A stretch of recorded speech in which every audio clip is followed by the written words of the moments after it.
Bismillahirrahmanirrahim. Assalamualaikum warahmatullahi wabarakatuh.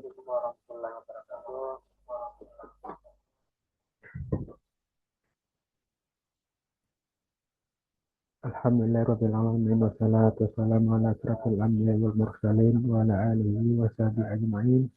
Allahumma shalli ala sayyidina Muhammad wa ala ali sayyidina Muhammad. Assalamu alaikum ya Rasulullah. Selamat siang kepada yang terhormat dosen pengampu dan rekan-rekan sekalian. Perkenalkan, nama saya Rustami, mahasiswa PJJ Hukum Universitas Hajar Muhammadiyah. Pada kesempatan ini saya akan memaparkan hasil analisis hukum mendalam terkait tema besar efektivitas hukum internasional dengan studi kasus spesifik, yaitu analisis efektivitas implementasi hukum internasional dalam penyelesaian sengketa Pulau Sipadan dan Legitan antara Indonesia dan Malaysia.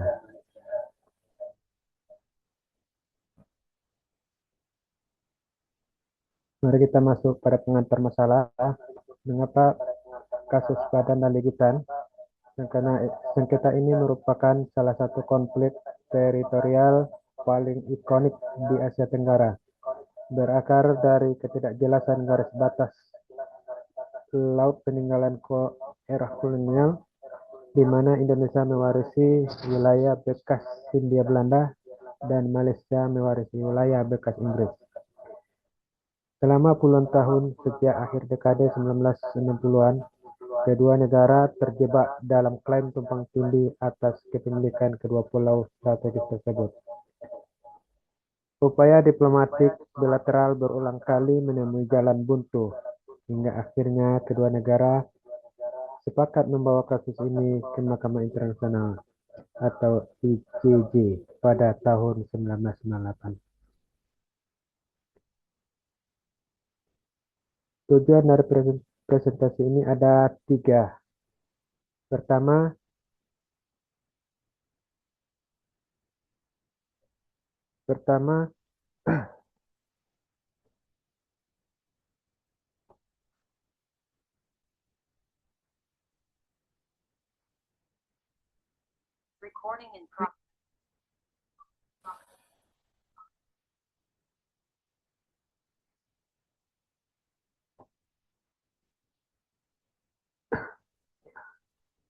tujuan dari presentasi ini ada tiga.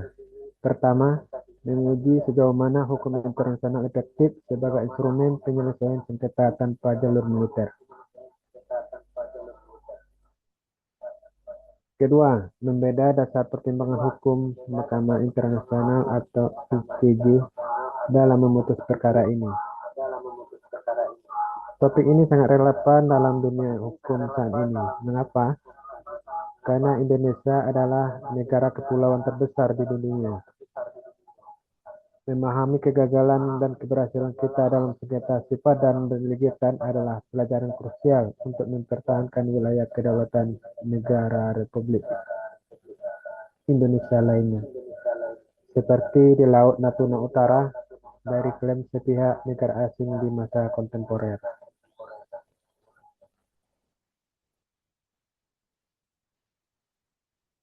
Sebelum membeda kasus, kita wajib memahami dasar teori hukum internasional publik. Berdasarkan sifat hakikatnya, hukum internasional memiliki tertib hukum koordinatif, bukan subordinatif, seperti hukum nasional. Artinya, di ranah internasional tidak ada lembaga eksekutif, legislatif, yudisial, atau kepolisian global yang bersifat absolut untuk memaksakan kepatuhan. Walaupun John Austin dulu mengkritik bahwa hukum internasional hanyalah moralitas internasional positif, karena tidak adanya badan pembuat hukum absolut. Pandangan tersebut terbantahkan. Hukum internasional mengikat karena adanya kebutuhan sosiologis masyarakat internasional yang heterogen untuk hidup secara tertib, damai, dan berkepastian hukum.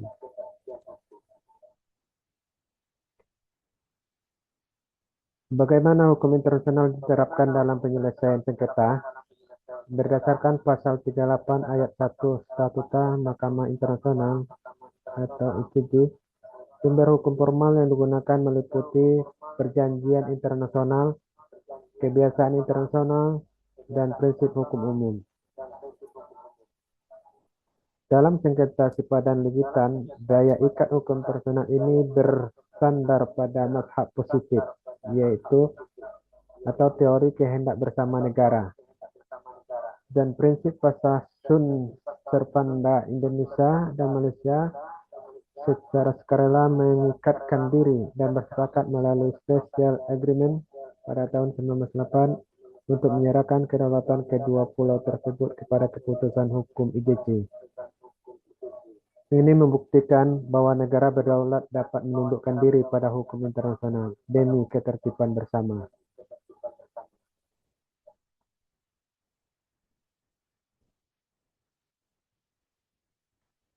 Mari kita beda analisis kasusnya.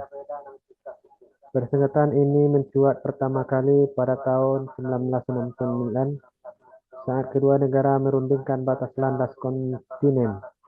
Baik Indonesia maupun Malaysia sama-sama tidak memiliki bukti konklusif berdasarkan traktat kolonial kuno, seperti Konvensi Inggris-Belanda 1891, yang secara tegas menyatakan kepemilikan atas sepadan dan legitan. Karena dokumen historis peninggal kolonial abu-abu, maka internasional harus menggali sumber hukum lain di luar perjanjian tertulis, yaitu melihat fakta sosiologis berupa tindakan nyata di lapangan.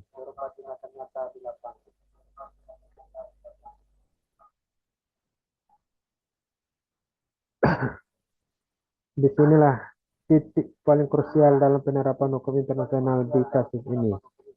Mahkamah Internasional atau ICJ memutuskan perkara menggunakan prinsip hukum umum dan hukum kebiasaan yang dikenal sebagai doktrin effectivitas atau effectivity. Doktrin ini mengatur sejauh mana suatu negara melakukan penegakan hukum dan administrasi yang efektif, konstan, dan tanpa protes, uncontested, di wilayah sengketa. Indonesia mengajukan argumen bahwa kita melakukan patroli angkatan laut di wilayah tersebut dan nelayan kita sering beraktivitas di sana.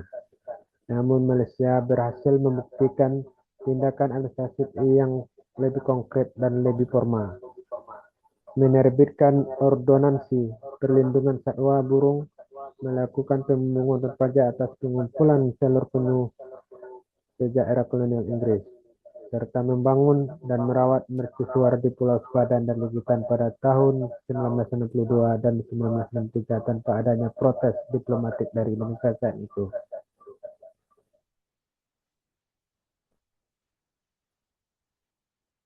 Berdasarkan pembuktian administratif efektif tersebut, pada tanggal 17 Desember 2002, Mahkamah Internasional mengeluarkan putusan resminya melalui voting para hakim internasional dengan hasil akhir 16 dibanding 1. ICJ memutuskan bahwa kedaulatan atas Pulau Sepadan dan Pulau Legitan jatuh ke tangan Malaysia. Sesuai dengan pasal 59 Statuta ICJ, putusan ini bersifat final, mengikat bagi para pihak, dan hanya berlaku untuk kasus spesifik ini. Meskipun pahit bagi Indonesia, putusan ini wajib dihormati sebagai konsekuensi kepatuhan kita pada hukum internasional. Jika kita kembalikan pada tema besar kita, yaitu efektivitas hukum internasional, bagaimana kita menilai kasus ini? Menghubungkan pandangan Begawan Hukum Internasional Indonesia, yaitu Profesor Mokhtar Kusuma Atmaja, ada tidaknya hukum harus dibedakan dari ciri efektifnya hukum. Dari sudut pandang penyelesaian sengketa internasional, hukum internasional di sini terbukti sangat efektif. Hukum internasional berhasil menyediakan jalur yudisial damai yang mencegah terjadinya konflik bersenjata atau perang terbuka antara dua negara serumpun ASEAN. Namun dari sudut pandang kepentingan nasional Indonesia, kegagalan ini menunjukkan ketidakefektifan kita dalam mengelola, mengadopsi, dan mendokumentasikan tindakan hukum administrasi domestik di pulau-pulau terluar. Sebagai kesimpulan dari seluruh rangkaian analisis ini, dapat kita tegaskan kembali bahwa pertama, sengketa Pulau Sepadan dan Legitan berhasil diselesaikan secara tuntas dan damai melalui mekanisme hukum formil internasional di bawah yurisdiksi ICJ. Kedua, hilangnya Sepadan dan Legitan dari wilayah Indonesia murni karena kelemahan pembuktian historis dan administrasi di lapangan, di mana doktrin efektivitas yang diajukan oleh Mahkamah jauh lebih kuat di mata hukum internasional. Ketiga, implementasi hukum internasional dalam kasus ini terbukti efektif dalam menjaga stabilitas keamanan regional Asia Tenggara tanpa perlu menumpahkan darah. Berdasarkan pembahasan tersebut, rekomendasi akademis dan strategis yang dapat saya berikan untuk dunia hukum dan pemerintah Indonesia saat ini adalah pemerintah Indonesia harus secara agresif melakukan inventarisasi, sertifikasi, dan penguatan aktivitas administrasi di seluruh pulau terluar NKRI. Kita tidak boleh membiarkan adanya kekosongan hukum atau absennya aktivitas negara di wilayah perbatasan.